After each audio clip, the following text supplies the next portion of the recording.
J'ai organisé une fête pour les 10 ans de mon fils et j'ai invité ma famille. Personne n'est venu. Une semaine plus tard, ma mère a envoyé une invitation. Les 16 ans de ma nièce. $2100 par personne. Fais-moi un virement. Pas même un mot d'excuse, alors j'ai envoyé $1 avec un message. Félicitations. J'ai changé les serrures. Bloqué leur numéro. 2 jours plus tard, la police a sonné à ma porte. Je m'appelle Evan. J'ai 33 ans, père célibataire. Je suis technicien réseau et, pour le plaisir, je fais des listes. Je sais où va chaque dollar. Je peux vous donner le prix d'un litre de lait dans 3 magasins différents, et vous dire lequel réapprovisionne les packs de 12 briques de jus le mardi. Mon fils Léo a 10 ans, il adore les Lego, déteste les olives et pense que je suis un magicien parce que j'arrive à démêler les câbles sans jurer. J'habite une petite maison de location avec une petite cour arrière et un barbecue que j'ai récupéré sur le trottoir. Ma famille vit à 20 minutes de là, et dans ma tête, ça a toujours voulu dire que nous étions proches. Ça ne voulait pas dire ça. Le samedi de l'anniversaire de Léo a commencé simplement. Des banderoles bleues, un grand gâteau de chez Costco avec « Léo niveau 10 » écrit en police pixelisée. J'avais loué un de ces buts de foot gonflables et installé des chaises pliantes empruntées à une voisine. 6 de ses camarades de classe sont venus. Notre rue sentait la crème solaire et le charbon de bois. Je n'arrêtais pas de vérifier mon téléphone. Maman avait dit, on sera là. On ne manquerait ça pour rien au monde. Ma sœur Courtney, évidemment. Tati Coco apporte les petits cadeaux pour les invités. Mon frère Nat passera après la salle de sport.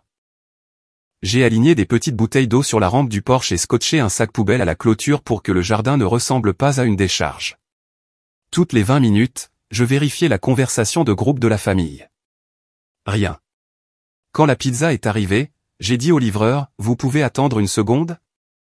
Je pensais qu'une file de voitures allait peut-être arriver et que j'aurais besoin d'ajouter une grande pepperoni.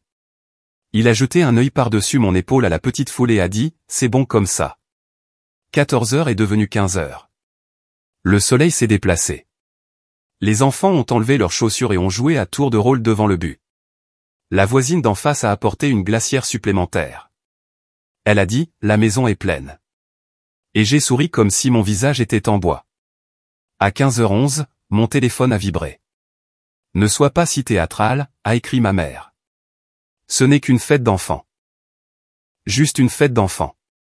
Je l'ai lu 2 fois parce que mon cerveau l'a rejeté la première fois. Pas de « on est en retard », pas de « on est coincé quelque part », pas de « joyeux anniversaire, mon petit ». Juste cette phrase, comme une gifle. Je me tenais à côté d'un bol de tranches d'orange, et les mots se sont glissés sous ma peau pour s'y installer. Léo est arrivé en courant, les joues rouges, les cheveux collés à son front. « Papa, on peut couper le gâteau ? On peut chanter ? » Bien sûr, ai-je dit. Rassemble tout le monde. Nous avons chanté. Il a soufflé les bougies d'un seul coup parce qu'il s'était entraîné. Il m'a souri avec du glaçage sur la lèvre et j'ai applaudi comme un phoque. Puis je suis rentré dans la cuisine pour rincer le couteau et respirer là où personne ne pouvait me voir. La moustiquaire a grincé. Derrière moi, la bulle de la conversation de groupe est réapparue avec des points qui clignotaient comme un battement de cœur. Un nouveau message de Courtney est apparu. On se rattrapera la prochaine fois. La journée est dingue. Puis une photo publiée dans sa story est apparue sur mon écran de verrouillage. Des mimosas au brunch. Une légende, dimanche cocooning un samedi avec les miens.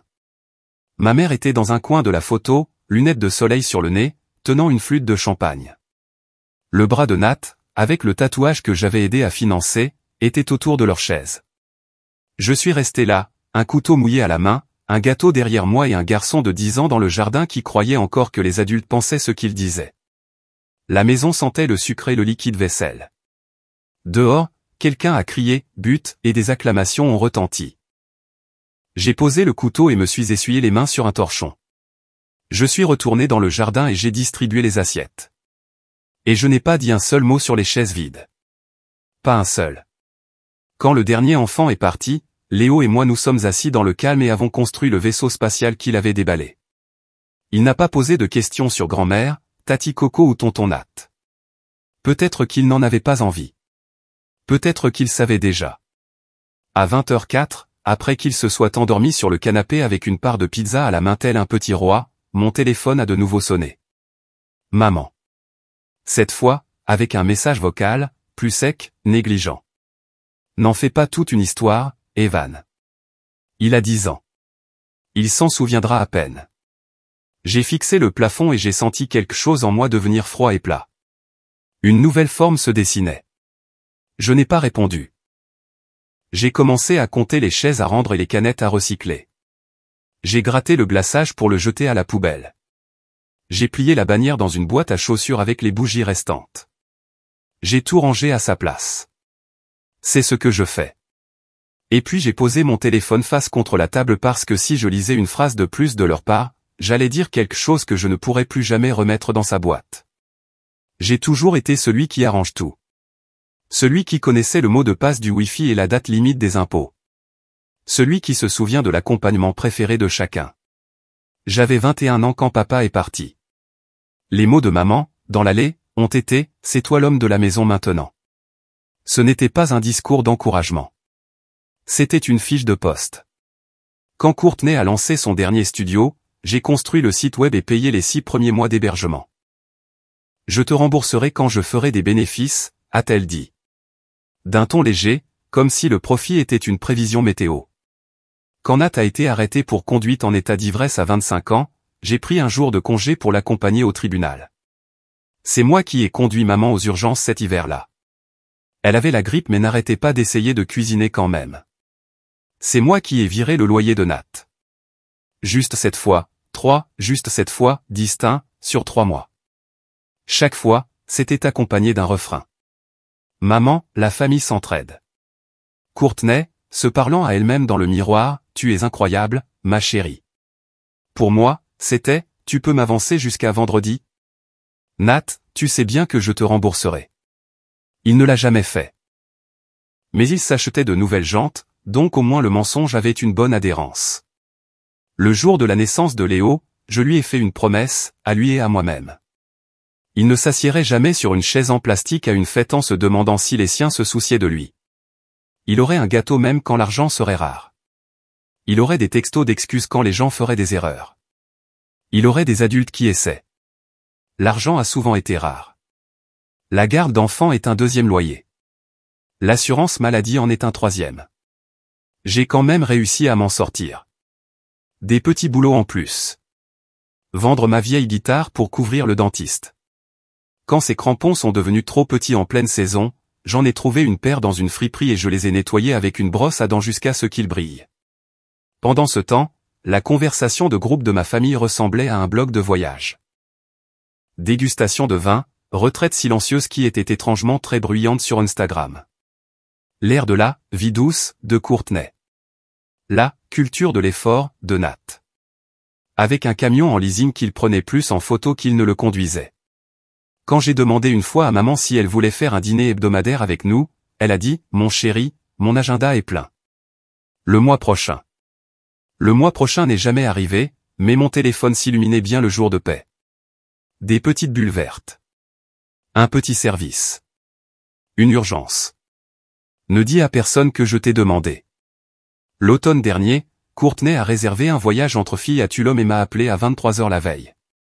Ma carte de crédit de la compagnie aérienne a été refusée. Tu peux arranger ça?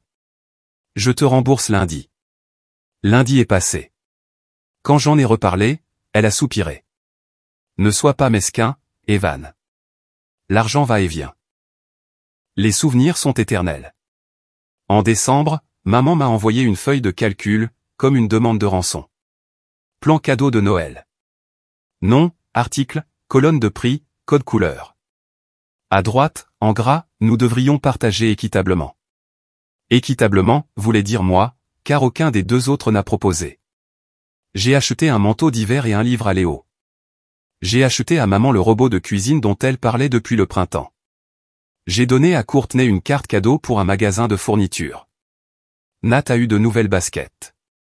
Mon cadeau a été leur silence au dîner quand j'ai demandé si quelqu'un pouvait apporter le dessert la prochaine fois. Ça s'accumulait, et pas seulement sur mon application bancaire. Ça s'accumulait dans ma poitrine. Le calcul quand on est le responsable, c'est qu'on devient leur plan, et il ne le voit même pas. 2 jours après la fête de Léo, je me suis réveillé avec un nouveau message dans la conversation de groupe. En majuscule, point d'exclamation, emoji scintillant, de la part de maman. Très important. RSVP avant mercredi. Les 16 ans de ta nièce. $2100 par personne. Fais-moi un virement. Pas de « bonjour ». Pas de « comment s'est passée la fête ?» Juste le prix le plus délirant du monde, digne d'un mariage, plaqué sur l'anniversaire d'une adolescente avec l'urgence d'un exercice d'incendie. En pièce jointe, un PDF avec une photo de ma cousine portant un diadème. Une salle de bal avec des orchidées tombant en cascade du plafond. Un menu qui se lisait comme une brochure de bateau de croisière. Bar à caviar. Sculpture de glace. Artiste glacier interactif. J'ai fixé le chiffre comme s'il allait clignoter et se transformer en quelque chose de sensé. $2100 par personne. Et puis cette ligne de maman, il faudra qu'Evan couvre aussi la part de grand-mère. Elle a un revenu fixe. Et voilà. La supposition, comme un réflexe. Mon nom est un portefeuille. Aucune mention de Léo. Pas de « désolé, il nous a manqué ». Même pas un mème. Juste une facture que je n'avais jamais acceptée. 5 minutes plus tard, Courtney est intervenu. On est tous partants, bien essu accent circonflexe R. Coco ne peut pas se contenter de moins que le premium. Aussi, on peut faire un cadeau de groupe? Evan, tu peux coordonner. T'es le pro des tableurs. Nat, yo, y a un open bar? Si oui, ça vaut totalement le coup. Evan, tu me couvres, moi et Jess, hein? J'ai posé mon café et les senti me brûler quand même. J'ai tapé, non, puis je l'ai effacé. Pas parce que je ne le pensais pas, mais parce que je devais être prudent. Avec eux, les mots glissent à la surface. Ils ne pénètrent que si on les attache à quelque chose de lourd. J'ai cliqué à nouveau sur le PDF, et mon œil a attrapé la page des sponsors à la fin. Là, dans une écriture élégante sous « Mécène or », figurait mon nom complet. En l'honneur de la famille. Je n'avais pas donné $1. On ne m'avait rien demandé. Courtney l'avait soumis. J'ai reconnu la photo qu'elle avait utilisée. Elle avait été volée sur mon profil LinkedIn. Mon estomac s'est retourné lentement, obstinément. J'ai fait défiler jusqu'au message de samedi pour voir si j'avais manqué quelque chose. Peut-être qu'il y avait un, tellement désolé, enfoui sous un mème. Il n'y en avait pas. Juste la photo du brunch de Courtney et le message vocal de maman. Celui où elle disait que ce n'était qu'une fête d'enfants. Un autre texto est arrivé. Maman, aussi, j'ai parlé au lieu de réception. Ils ont besoin de l'acompte pour vendredi. Je leur ai dit que tu t'en occuperais puisque tu es le plus organisé. L'acompte pour la fête d'une adolescente qui coûtait plus cher que ma voiture. Attribué à moi comme une course à faire. J'ai pris mon téléphone pour l'appeler, puis je l'ai reposé. Je ne faisais pas confiance à ma voix pour sortir assez doucement pour être entendu. Ce soir-là, pendant que Léo faisait ses devoirs à table en balançant les pieds, j'ai imprimé la page des sponsors et je l'ai posée à côté de ma liste de courses. 2 colonnes. Une pour ce que je fais, une pour ce qu'ils demandent. J'ai commencé à écrire. Frais de foot, moi. Frais de justice pour la réintégration du permis de Nat, moi. Hébergement du site web, moi. Gâteau Costco, moi. $2100 par personne, eux. Acompte, eux. Ce n'est qu'une fête d'enfants, eux. J'ai regardé le papier jusqu'à ce que l'encre semble assez sèche pour être saisie. Le lendemain matin, maman a envoyé un suivi. Evan, tu es silencieux. Ne sois pas difficile. Ta cousine n'a 16 ans qu'une seule fois. Tout ce qui en moi s'était un peu ramolli au fil des ans a commencé à refroidir et à durcir. Pas une colère de feu, une colère de glace. Claire, solide, décisive. Il y a toujours un petit moment avant le grand. Pour moi, ce fut de saisir mon trousseau de clés et de remarquer que ma clé de maison était toujours la vieille clé en laiton. Maman en avait une copie. Courtney l'avait empruntée le mois dernier pour une course et ne l'avait jamais rendue. J'ai regardé cette clé et j'ai réalisé que mes limites aussi étaient faites d'un métal trop mou. Cet après-midi-là, je me suis arrêté à la quincaillerie. Tout s'est passé dans la conversation de groupe, parce que c'est là qu'ils vivent. J'ai attendu un moment où ils aiment s'acharner en groupe. La fin du déjeuner, quand tout le monde poste des photos et commente en même temps. 13h17 les bulles, tout en même temps. Courtney, un boomerang de café glacé.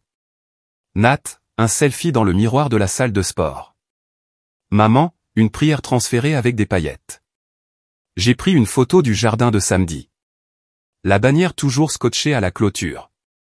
Les chaises pliantes vides en une rangée soignée, comme un sermon. La boîte du gâteau avec le coin manquant, là où nous l'avions découpé pour emballer des pardans du papier aluminium pour notre congélateur. J'ai écrit, c'était la fête de Léo. Vous aviez dit que vous viendriez. J'ai laissé reposer. Puis les réponses sont arrivées, exactement comme je le savais. Courtney, pourquoi tu mets ça ici? Envoie-moi un texto. Maman, ne nous fais pas culpabiliser, Evan. Nous avons des vies. Tu sais que les samedis sont compliqués.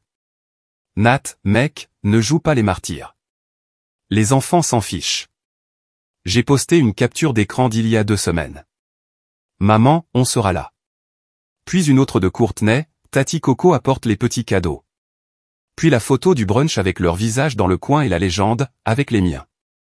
Pas de commentaires. Juste les visuels. Les faits ont leur propre poids. Silence. Puis maman à nouveau. Ça suffit. On se concentre sur les 16 ans maintenant. Je t'ai envoyé le lien.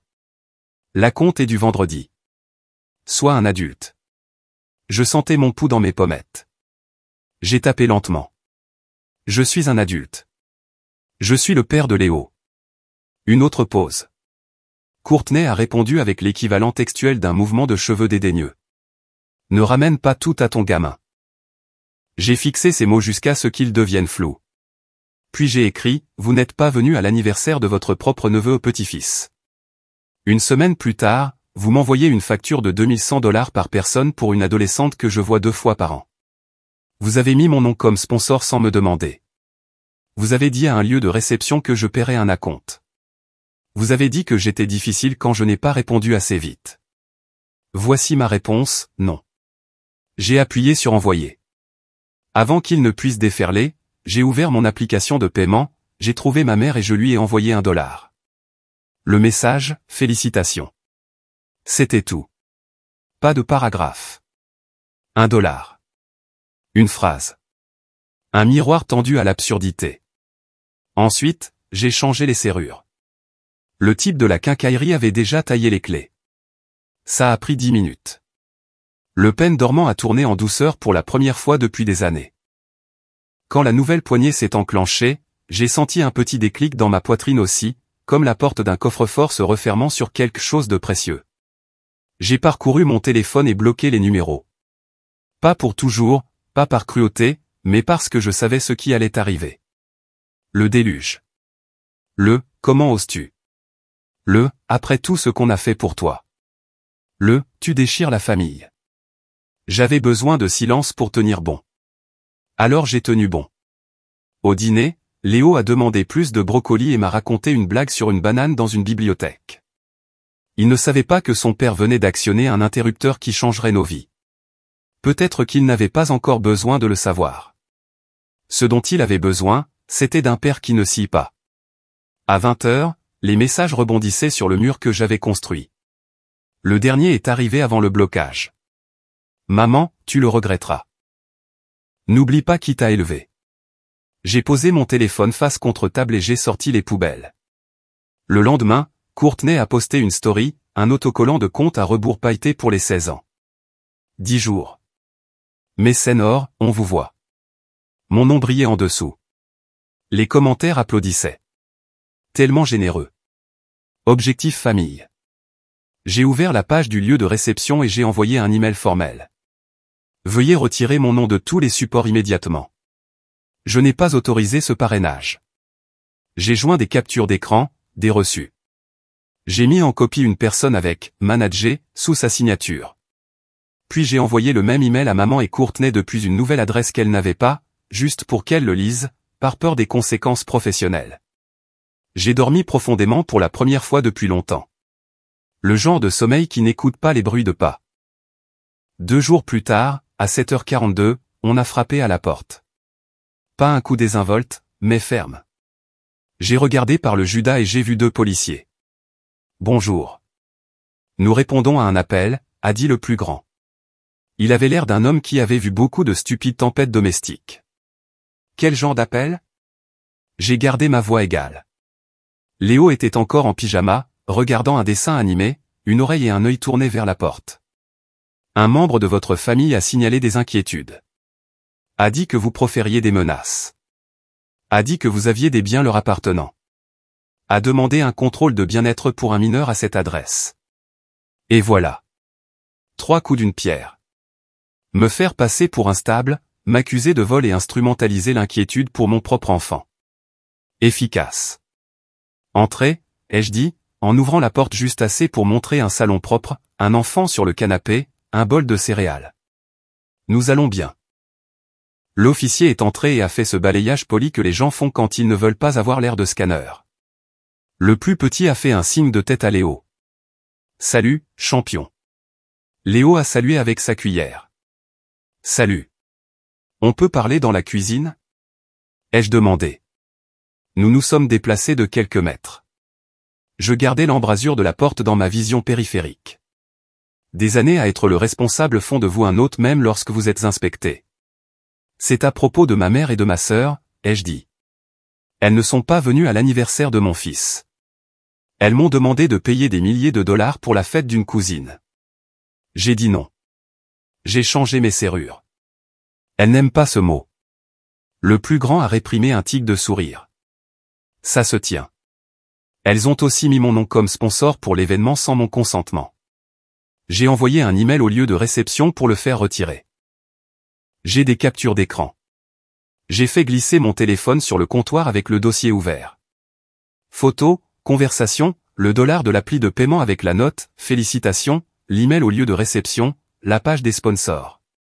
L'officier a fait défiler.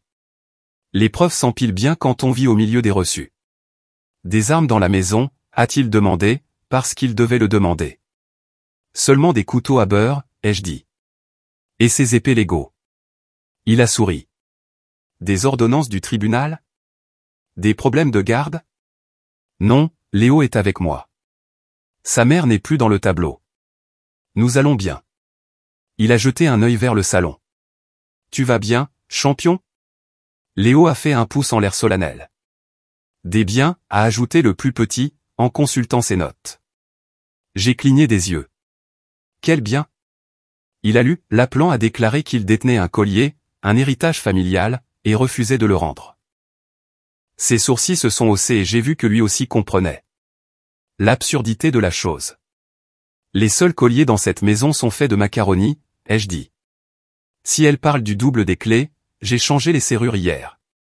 Je peux vous donner l'ancienne si ça simplifie les choses. Nous avons tous regardé la clé sur le comptoir comme si c'était un accessoire dans une mauvaise pièce de théâtre. Les officiers se sont écartés, ont échangé un regard, puis se sont retournés vers moi. Voici le topo, a dit le plus grand. On voit ça souvent. Une famille s'habitue à quelque chose. L'argent, l'accès, le travail gratuit. Quelqu'un change les règles du jeu panique. Il nous appelle. On s'assure que personne n'est en danger. Puis on rentre et on écrit un rapport qui dit aucun danger. Ce serait super, ai-je dit, et j'ai senti mes épaules se détendre d'un centimètre. Voulez-vous consigner quelque chose de votre côté, a demandé le plus petit. Oui.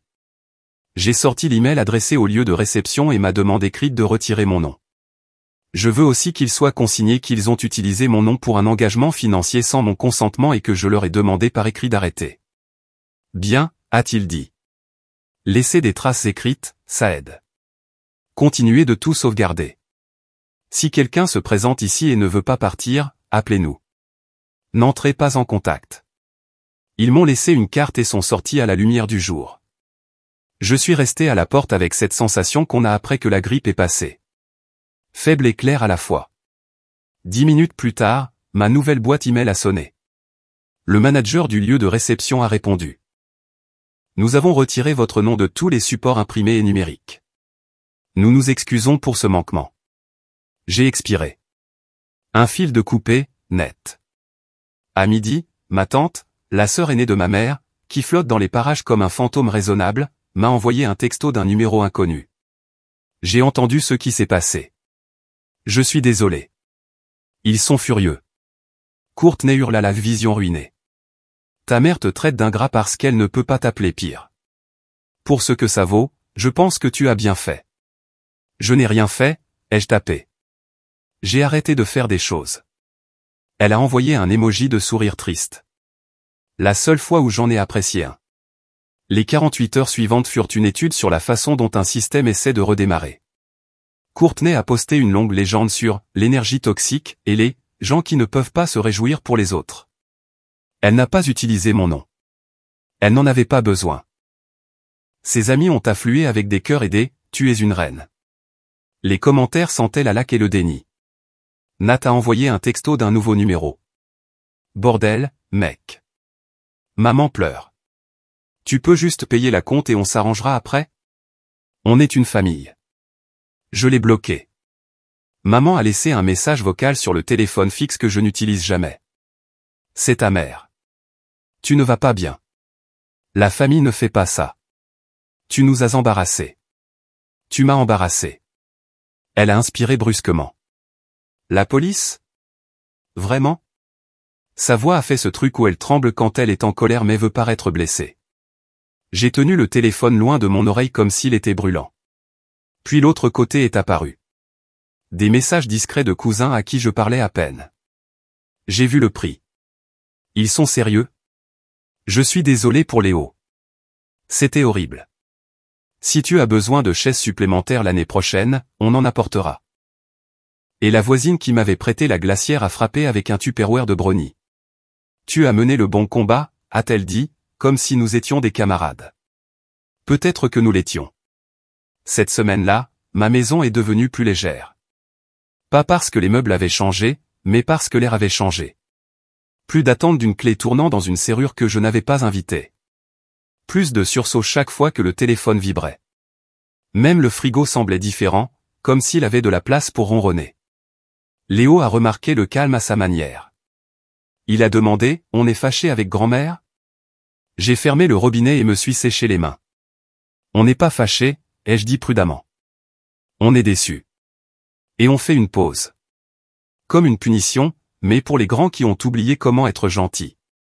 Il a hoché la tête comme si ça avait du sens. Les enfants comprennent plus vite que les adultes.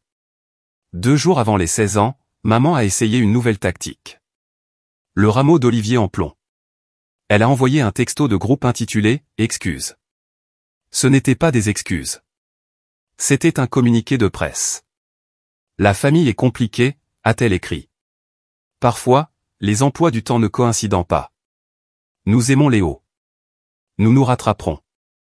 Les 16 ans sont importants en raison des relations d'affaires. C'est un investissement. Veuillez nous soutenir. De plus, Evan a été sous pression, alors ne le poussons pas. Merci. Investissement, relation d'affaires. Mon enfant est une pensée après coup derrière de fausses excuses. Je l'ai lu une fois et j'ai posé mon téléphone. À 17 h, le lieu de réception a de nouveau appelé ma nouvelle adresse email. Bonjour, Monsieur Brox, a dit le manager, d'un ton sec. Nous avons reçu un appel de votre mère indiquant que vous aviez renouvelé votre engagement de parrainage et que vous paieriez le solde restant. Je voulais vérifier avant de procéder. Elle a menti, ai-je dit. Ne mettez mon nom nulle part. Si elle mentionne encore mon nom, envoyez-moi l'enregistrement. Un clic de clavier. Compris. Le soir des 16 ans, j'ai emmené Léo au parc. Nous avons fait des lancers francs jusqu'à ce que le ciel devienne orange. Son rire ricochait sur le panneau de basket, et j'ai pensé à quel point la joie est bon marché, jusqu'à ce que quelqu'un essaie de la facturer. Nous avons pris des milkshakes sur le chemin du retour. Il a aligné ses figurines sur la table basse, et je l'ai laissé regarder un film tard. Je n'ai pas vérifié mon téléphone pour un compte-rendu d'une fête que je ne verrai jamais. Je ne voulais pas savoir à quoi ressemblaient les centres de table quand ils étaient payés avec la culpabilité de quelqu'un d'autre. Quelque temps après 23 heures, un dernier texto de tante Nora est arrivé. Ils ont assis grand-mère à côté d'une fontaine avec de la glace sèche et des stroboscopes. Elle a dit qu'elle ne voyait pas sa nourriture. Ta sœur a passé la moitié de la soirée à crier sur le fleuriste, le DJ, les serveurs. Il y a eu un moment où l'addition est arrivée et tout le monde s'est regardé. Personne n'a croisé le regard de ta mère. Je suis rentré. Je voulais juste que tu saches que tu n'as rien manqué. J'ai posé le téléphone sur la table et j'ai regardé mon fils s'endormir avec du chocolat sur la lèvre. Je l'ai essuyé avec mon pouce et j'ai senti quelque chose s'ouvrir dans ma poitrine qui n'était pas de la colère, de l'espace. Dans la semaine calme qui a suivi, ma vie s'est réorganisée comme une pièce le fait après avoir déplacé un canapé et réalisé qu'il n'avait jamais été à sa place. J'ai dit à mon patron que je ne pourrais pas couvrir les week-ends supplémentaires pendant un certain temps. Il a dit, bien, va être un père. J'ai mis un post-it sur le frigo qui disait, date limite bourse camp de foot, et j'ai postulé à temps. J'ai créé un Google Drive appelé, reçu aux limites, et chaque fois qu'une pensée essayait de me contredire, tu es trop dur, tu le regretteras, je déposais une autre capture d'écran dans le dossier et la pensée se taisait. Jeudi, une carte est arrivée par la poste avec une écriture d'enfant. Cher Léo, joyeux anniversaire. Désolé de ne pas avoir pu venir. Ma maman a dit qu'on devait aller à une autre fête. Je voulais du gâteau avec les pixels. De la part d'Emma, ta voisine. Il y avait $2 scotchés à l'intérieur. Il a souri comme s'il avait trouvé un trésor. J'ai pris une photo de lui la tenant et je ne l'ai envoyée à personne, sauf à mon propre futur.